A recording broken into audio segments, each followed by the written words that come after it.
Anton Chekhov. The Siren.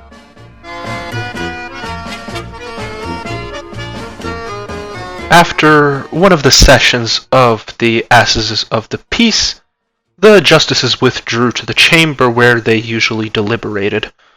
They wanted to get into their street clothes and, after resting a while, go off to dine. The presiding judge, a very presentable man with fluffy side whiskers, had failed to concur with his associates in a case that had just been tried, and was sitting at a desk hastening to set down his dissenting opinion. An acting justice of the peace, Milkin, a young man with a languid, melancholy face who had a reputation as a philosopher at odds with the world, and distressed by the emptiness of existence, stood at a window and gazed sadly out into the courtyard. Two judges had already left. An honorary justice, a fat man with a bloated look who breathed heavily, and the assistant prosecuting attorney, a young man of German extraction with a cathedral complexion, sat on a couch and waited for their colleague to finish writing his opinion, so that they could all go to dinner together. Standing before them was the secretary, a short man with side whiskers growing close to his ears, and a sugary expression on his face. He was looking at the fat man with a honeyed smile, and speaking in a low voice. "We are all hungry now. It's true. But that's because we're tired and it's after 3.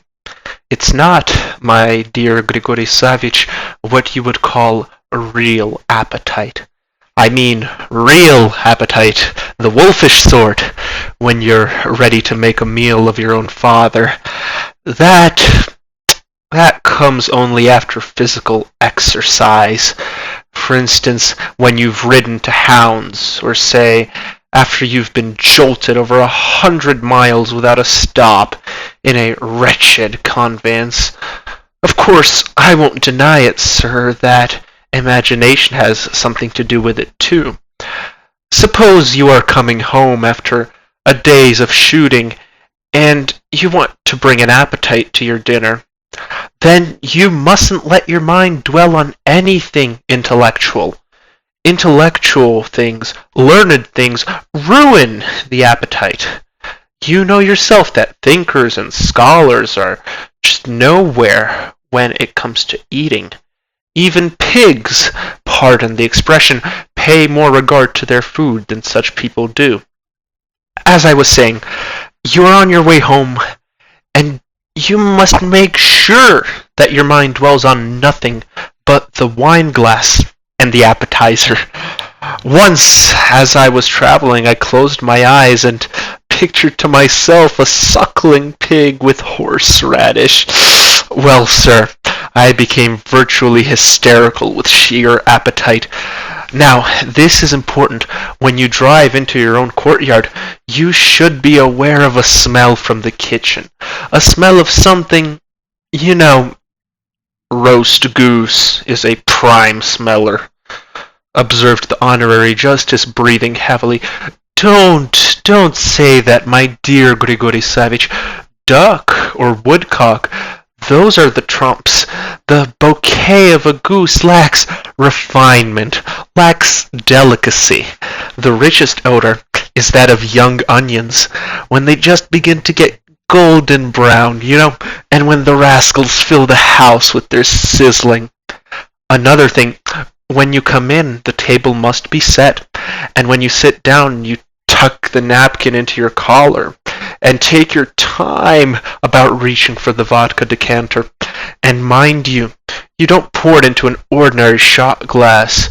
You don't treat the sweetheart that way.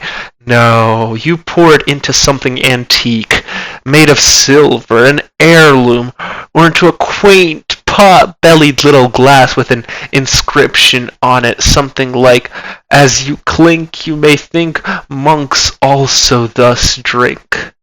And you don't gulp it down straight off, but first you sigh, you rub your hands together, you gaze nonchalantly at the ceiling, and only then, slowly, You raise it to your lips, and at once sparks from your stomach flash throughout your whole body. An expression of beatitude spread over the secretary's sugary face. "Sparks," he repeated, screwing up his eyes. "And you see, as soon as you have your snifter, you turn to the appetizers." "See here," put in the presiding judge, raising his eyes to the secretary. "Be quiet.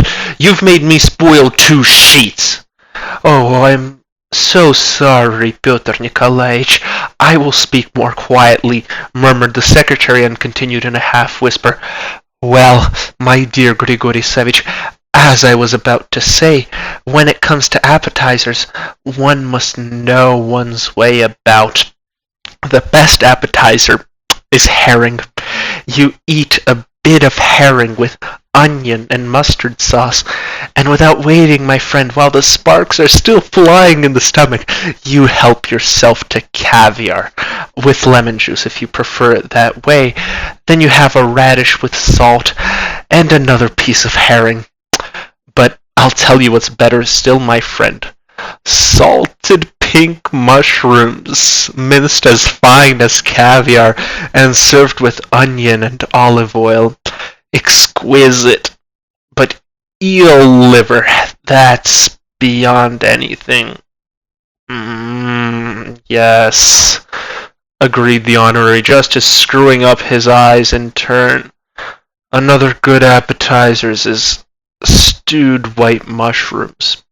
Yes, with onion, and bay leaf and other spices. You lift the lid off the dish, and the steam rises, a smell of mushrooms. Sometimes it really brings tears to my eyes. Well, sir, the meat pie is brought in from the kitchen, and at once, without delay, another glass of vodka is in order." "Ivan Gurievich!" exclaimed the presiding judge in a tearful voice. "You've made me ruin the 3rd sheet." "Deuce take him, he can't think of anything but food," grumbled Milkin the philosopher with a look of contempt. "Is there nothing to live for but mushrooms and meat pie?"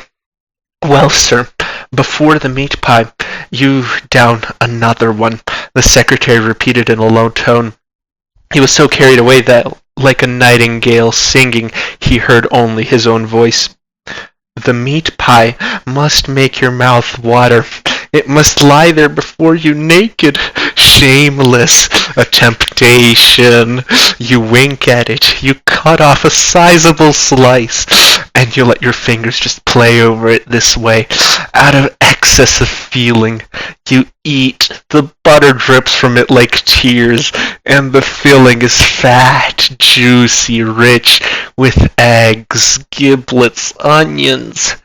The secretary rolled his eyes up, and his mouth stretched to his ears.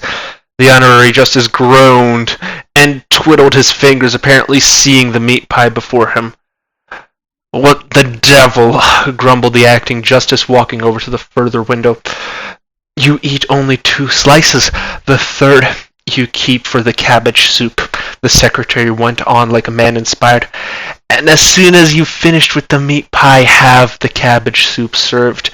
To keep the appetite at pitch, the cabbage soup must be piping hot. But even better than it, with all that cabbage, is borscht, prepared with sugar beets, Ukrainian style. You know the way, my friend, with ham and country sausages. It should be served with sour cream, of course, and a sprinkling of fresh parsley and dill.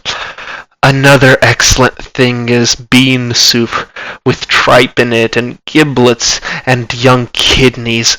And then, if you want a soup, the best thing is a vegetable soup with carrots, fresh asparagus, a bit of cauliflower, and whatever else is legitimate."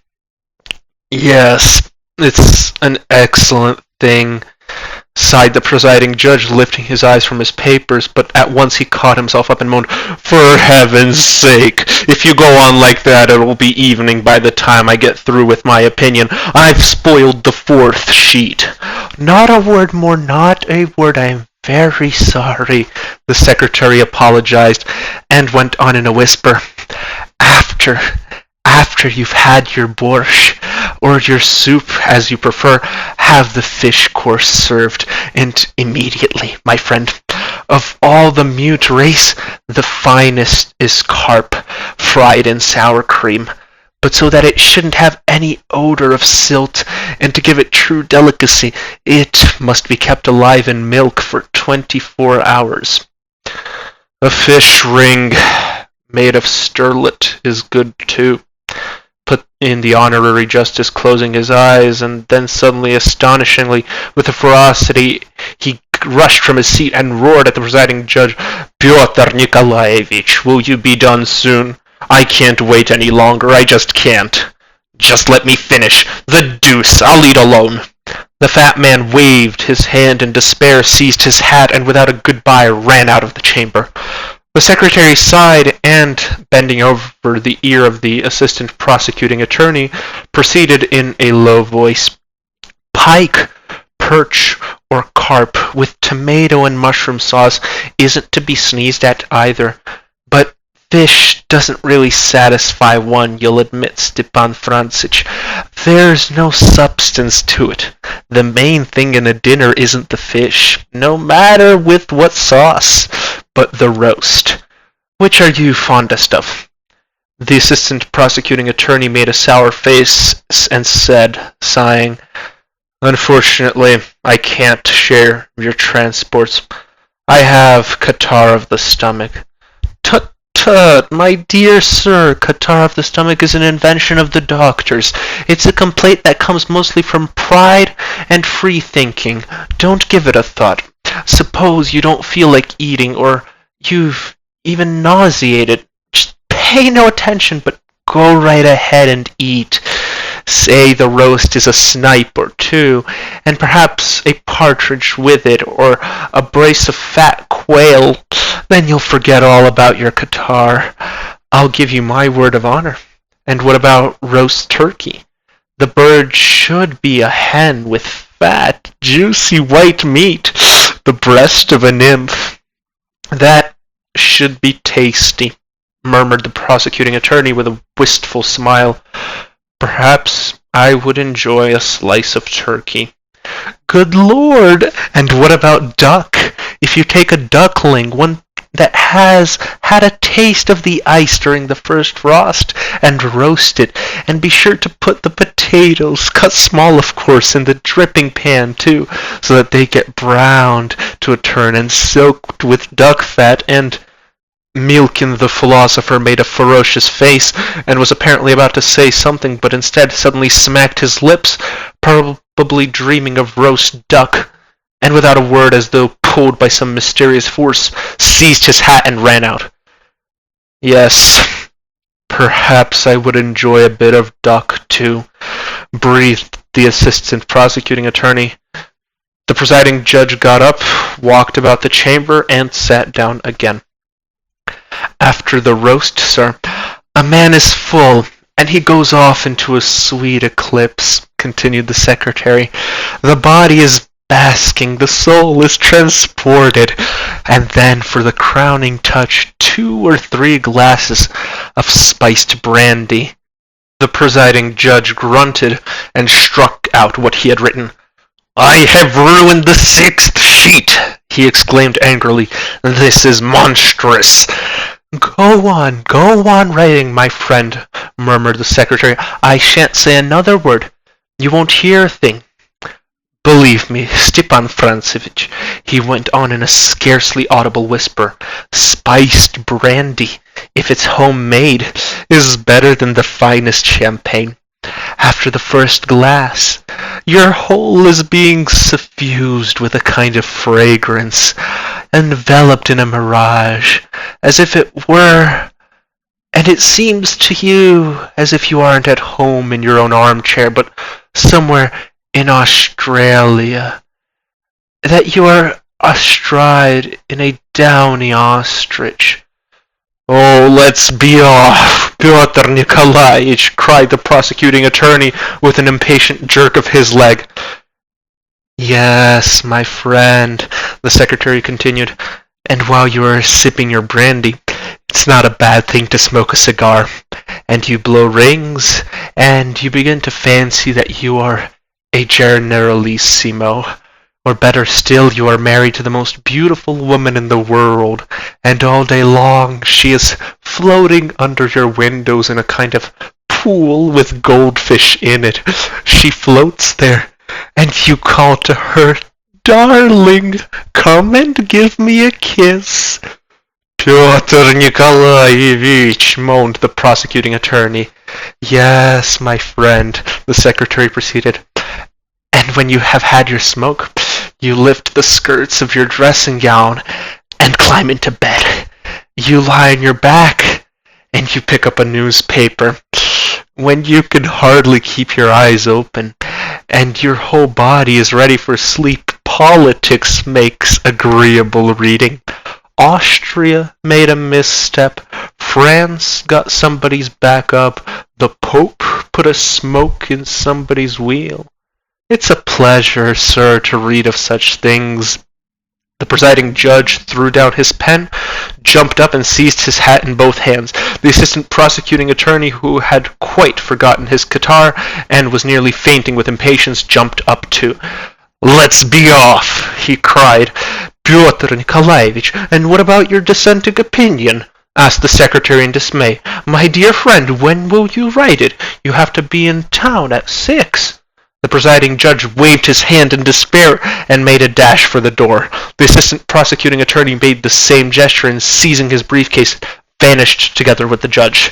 The secretary looked up after them reproachfully and began to gather up the papers.